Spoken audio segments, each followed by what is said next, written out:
Kerkük Musul'dan, 24 boy asıldan, Oğuzların türküsü, Özbek, Azer, Türkistan.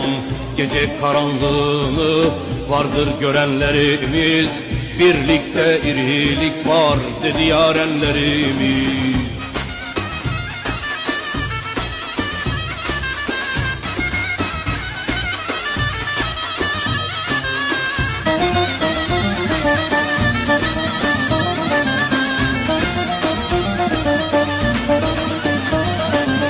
Altaylardan Tuna'ya, sefaim der dünyaya, gönülden sevdalıyız, ülküden en Tuna'ya.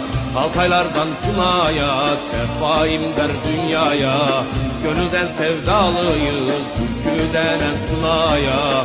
Hehlüllerin bağından, Gonca derenlerimiz, birlikte